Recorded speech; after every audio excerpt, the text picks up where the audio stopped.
평생 미루고 미룬 것들이 있었습니다. 사과 한마디, 전화 한 통, 안부 한 번. 그것들이 어떻게 한 사람을 천천히 무너뜨리는지 저는 너무 늦게 알았어요. 제 이름은 김순애. 올해 75입니다. 지금 저는 서울 종로구 낡은 연립주택 2층에 혼자 앉아 있어요. 창밖으로 겨울 햇살이 비스듬히 들어옵니다. 이 좁은 방에서 저는 매일 같은 생각을 해요. 어디서부터 잘못된 걸까? 언제부터 이렇게 혼자가 된 걸까? 오늘 아침에도 탁자 위 전화기를 바라봤습니다. 며칠째 벨소리가 들리지 않아요. 딸 미숙, 아들 진호. 둘 다 잘 살고 있겠지요. 저 없이도요. 문득 1972년 봄이 떠올랐습니다. 그해 저는 25이었어요. 경상남도 진주의 작은 한옥에서 태어나 자랐습니다. 아버지는 한약방을 하셨고 어머니는 동네에서 손꼽히는 자수 솜씨를 가지셨어요. 가난하진 않았지만 넉넉하지도 않았습니다. 순애야, 오늘도 장에 가야 하는데 같이 갈래? 어머니가 마당에서 물으셨어요. 고무신을 신으시며 광주리를 들고 계셨습니다. 네, 어머니. 제가 들어드릴게요. 저는 그렇게 대답하고 어머니 뒤를 따라 나섰어요. 진주시장은 언제나 북적였습니다. 생선 냄새, 나물 파는 아주머니들의 목소리, 닭 우는 소리. 그 모든 게 살아있는 풍경이었어요. 시장 한 구석, 과일 가게 앞에서 저는 그 사람을 처음 봤습니다. 키가 훤칠한 청년이었어요. 흰 와이셔츠에 검정 바지를 입고 있었는데 사과를 고르고 있었습니다. 그가 고개를 들어 저를 봤어요. 눈이 마주쳤습니다. 저기, 이 사과 얼마예요? 그가 가게 주인 아주머니에게 물었습니다. 목소리가 부드러웠어요. 5개에 100원이야. 그럼 10개 주세요. 그는 돈을 내고 사과를 받았어요. 그러다 저를 다시 봤습니다. 빙그레 웃더니 사과 1개를 건넸어요. 하나 드세요. 아니에요. 괜찮아요. 저는 얼굴이 빨개져서 고개를 저었습니다. 그가 웃었어요. 선물이에요. 받아주세요. 어머니가 옆에서 빙긋 웃으시며 제 팔을 꼬집었어요. 고맙다고 해야지. 감사합니다. 저는 사과를 받았습니다. 그 사과의 무게가 이상하게 무겁게 느껴졌어요. 그가 다시 웃으며 떠났습니다. 집으로 돌아오는 길 어머니가 물으셨어요. 순애야, 저 청년 괜찮아 보이더구나. 어머니, 무슨 말씀이세요? 얼굴도 반듯하고 예의도 바른 게 좋은 집 아들 같던데. 저는 아무 말도 하지 않았어요. 하지만 가슴이 두근거렸습니다. 집에 와서도 그 청년의 얼굴이 자꾸 떠올랐어요. 그로부터 일주일 후 저는 다시 그를 만났습니다. 이번엔 우체국 앞이었어요. 아, 저번에 시장에서. 그가 먼저 알아봤습니다. 저를 향해 걸어왔어요. 안녕하세요. 사과는 맛있었어요? 네, 맛있었어요. 다행이네요. 제 이름은 박정우예요. 서울에서 내려왔어요. 김순애예요. 그렇게 우리는 인사를 나눴습니다. 그날 정우 씨는 저를 다방으로 데려갔어요. 생전 처음 가본 다방이었습니다. 커피 향이 진하게 퍼져 있었어요. 순애 씨는 뭐 하세요? 집에서 어머니 일 도와드려요. 자수도 배우고 있고요. 자수요? 대단하시네요. 정우 씨가 감탄했습니다. 저는 부끄러웠어요. 정우 씨는요? 저는 서울에서 은행원으로 일해요. 이번에 진주 지점으로 발령받아서 내려왔어요. 아, 은행원이라니. 제게는 먼 세상 사람처럼 느껴졌습니다. 하지만 정우 씨는 전혀 거만하지 않았어요. 오히려 수줍고 따뜻한 사람이었습니다. 그날 이후 우리는 자주 만났어요. 정우 씨가 퇴근하면 강변을 같이 걸었습니다. 남강둑길을 따라 걸으며 이야기를 나눴어요. 그는 서울 이야기를 해줬고 저는 진주 이야기를 들려줬습니다. 순애 씨, 서울에 가보신 적 있어요? 아니요. 진주 밖을 나가본 적이 없어요. 그럼 언젠가 제가 서울 구경시켜 드릴게요. 남산도 가고 명동도 가고. 정우 씨가 웃으며 말했어요.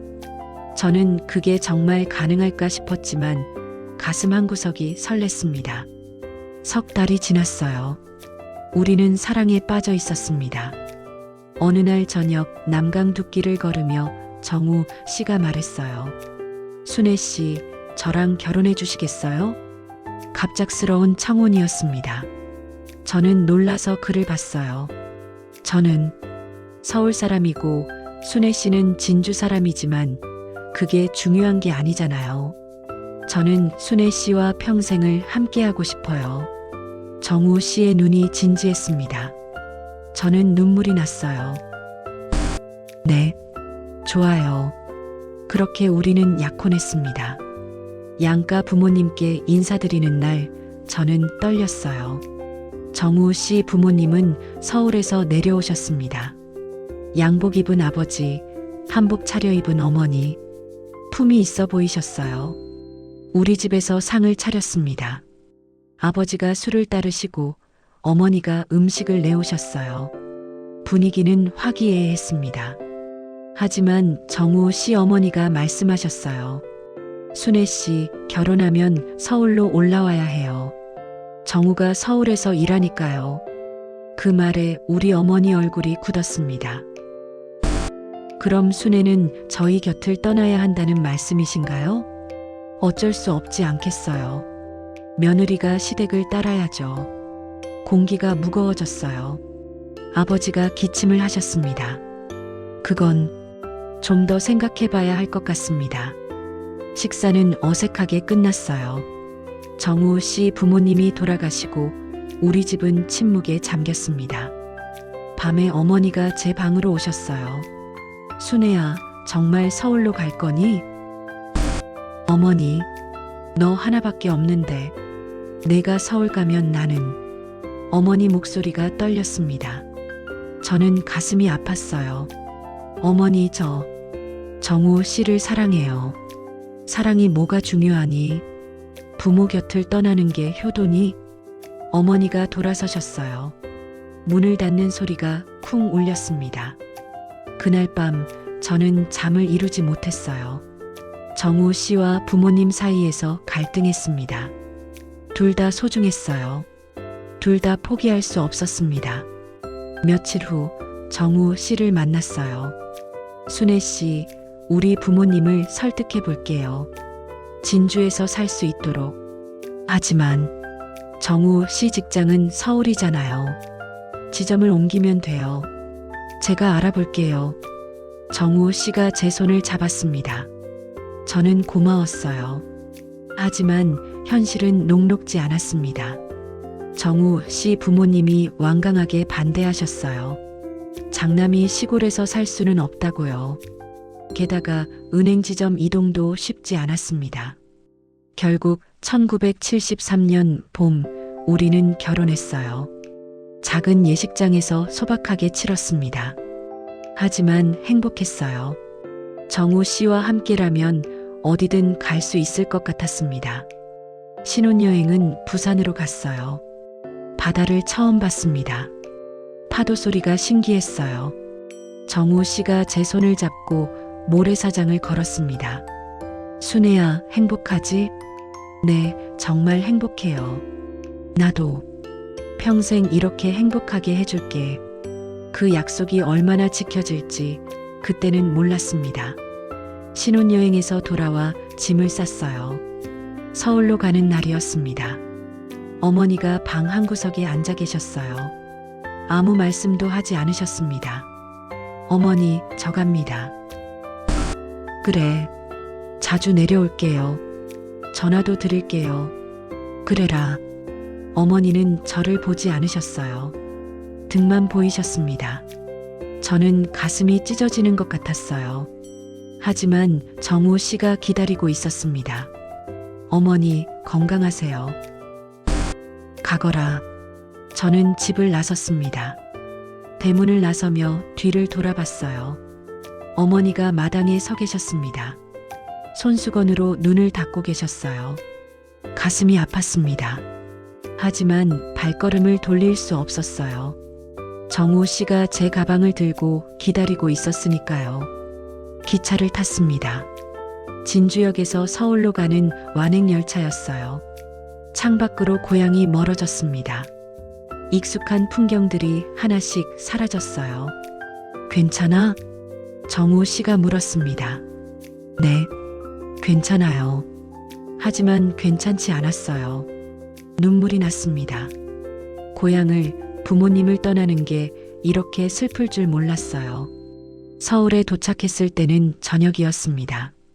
정우 씨 부모님이 사시는 집은 종로였어요. 한옥이었지만 진주집보다 컸습니다. 대문을 들어서니 시어머니가 나오셨어요. 왔니? 네, 어머니. 짐은 안방에 풀어라. 피곤할 테니 쉬어. 시어머니는 차갑지는 않았지만 따뜻하지도 않으셨어요. 저는 긴장했습니다. 그날 밤 정우 씨와 작은 방에 짐을 풀었어요. 힘들지? 익숙해지면 괜찮을 거야. 네, 괜찮아요. 하지만 익숙해지기가 쉽지 않았습니다. 시댁 생활이 시작됐어요. 아침 일찍 일어나 밥을 지었습니다. 시어머니가 원하시는 대로 상을 차렸어요. 빨래를 하고 청소를 하고 장을 봤습니다. 순애야, 이건 이렇게 하는 게 아니야. 순애야, 서울에서는 이렇게 안 해. 순애야, 진주랑은 다르단다. 시어머니는 제게 서울 방식을 가르쳐 주셨어요. 친절하셨지만 가끔은 숨이 막혔습니다. 제 방식이 틀렸다는 말처럼 들렸어요. 정우 씨는 매일 출근했습니다.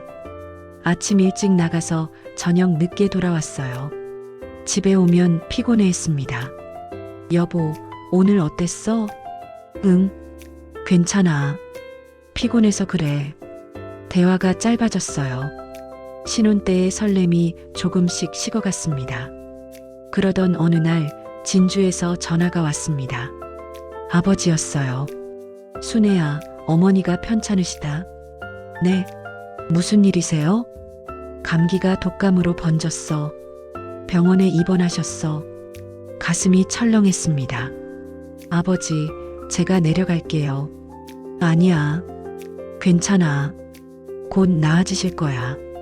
걱정하지 마. 전화를 끊고 저는 망설였어요.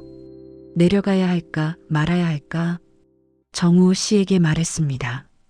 여보, 어머니가 아프시대. 내려가 봐야 할 것 같아. 지금 다음 주에 제사 있잖아. 어머니가 준비하시는데 내가 빠지면 안 돼. 하지만 아버지가 괜찮다고 하셨잖아. 제사 끝나고 가자. 정우 씨가 설득했어요. 저는 고개를 끄덕였습니다. 하지만 마음 한구석이 불편했어요. 제사를 준비했습니다. 음식을 장만하고 상을 차렸어요. 시댁 친척들이 모였습니다. 저는 바쁘게 움직였어요. 제사가 끝나고 며칠 후 다시 전화가 왔습니다. 이번엔 어머니였어요. 순애야, 목소리가 약했습니다. 어머니, 괜찮으세요? 응, 괜찮아. 보고 싶구나.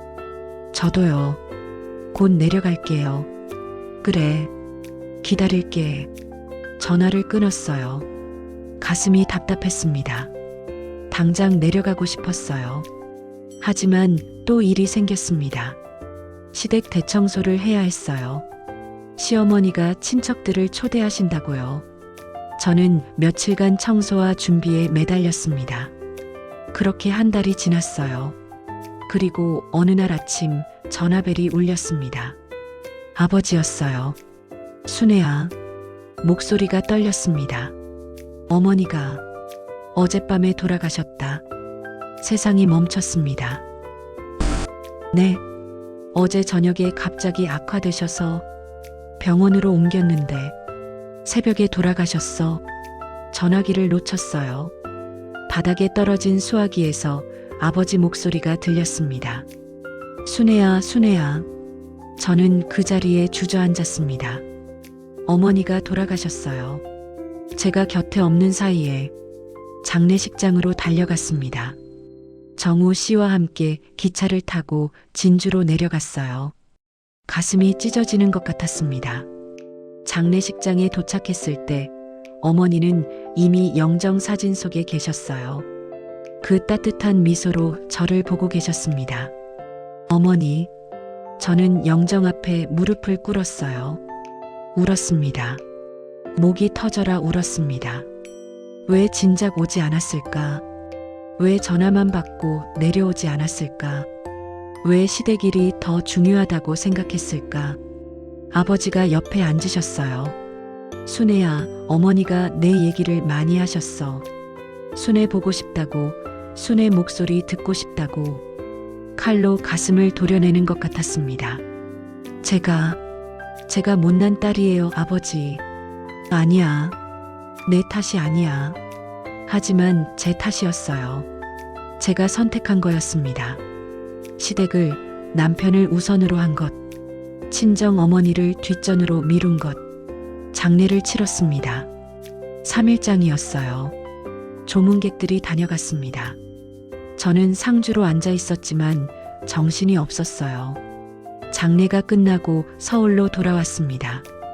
기차 안에서 창밖만 봤어요. 정우 씨가 제 손을 잡았지만 느껴지지 않았습니다. 그날 이후 뭔가 달라졌어요. 제 안에서 뭔가 끊어진 것 같았습니다. 시댁 생활을 계속했지만 마음이 텅 비어 있었어요. 밥을 하고 청소를 하고 빨래를 했지만 기계처럼 움직였습니다. 정우 씨가 걱정했어요. 순애야, 괜찮아? 네. 힘들면 말해. 내가 도와줄게. 괜찮아요. 하지만 괜찮지 않았습니다. 매일 밤 어머니 꿈을 꿨어요.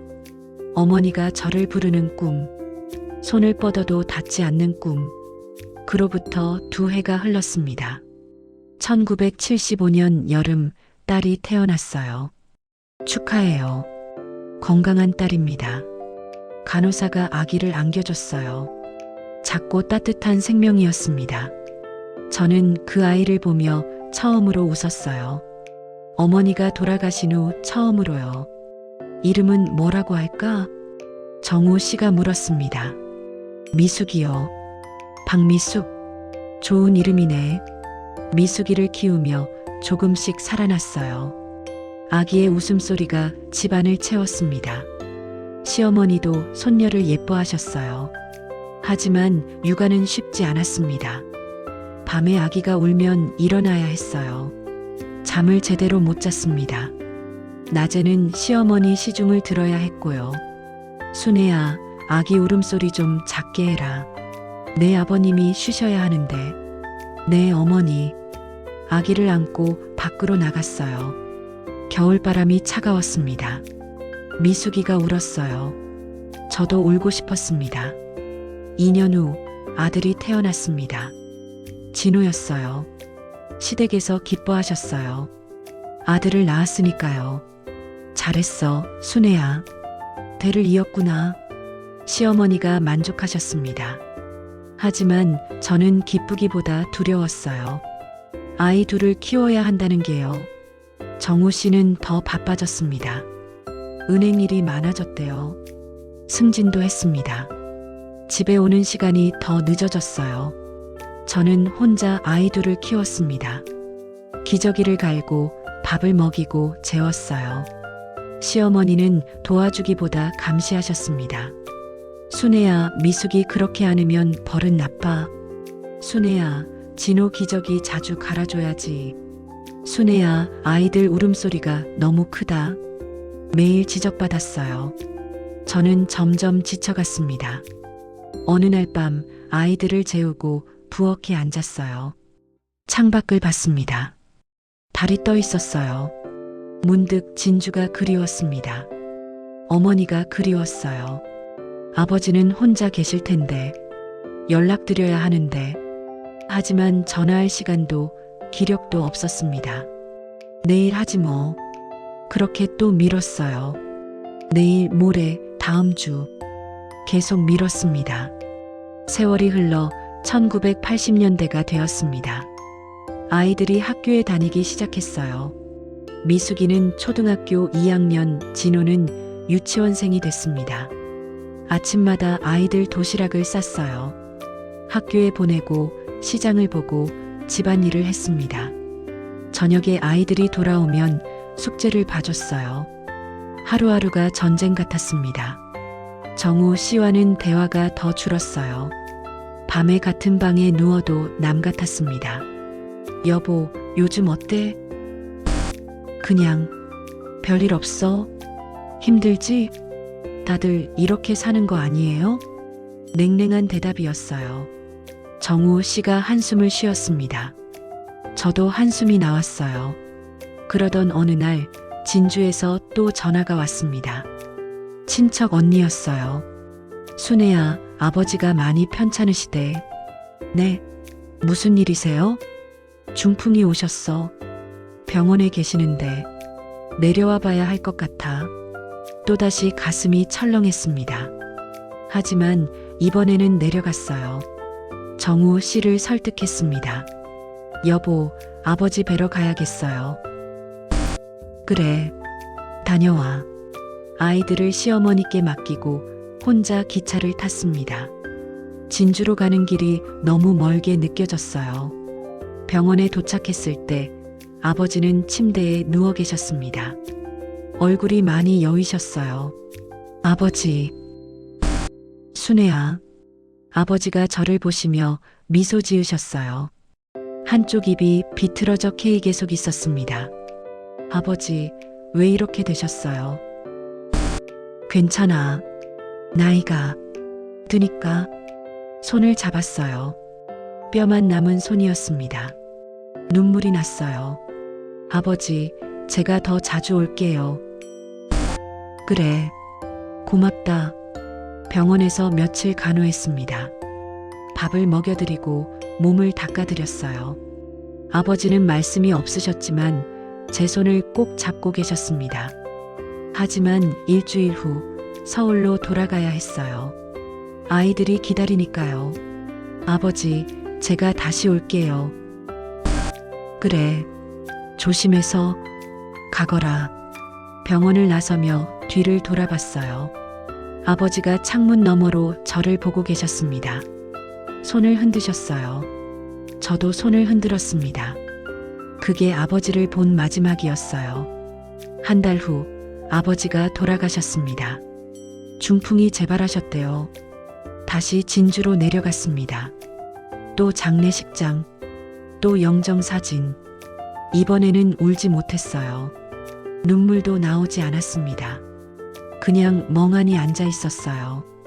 부모님을 다 잃었습니다. 이제 고향에 돌아갈 이유도 없었어요. 장례를 치르고 집을 정리했습니다. 살림을 처분하고 집을 팔았어요. 추억이 가득한 한옥이었는데 돈으로 바뀌었습니다.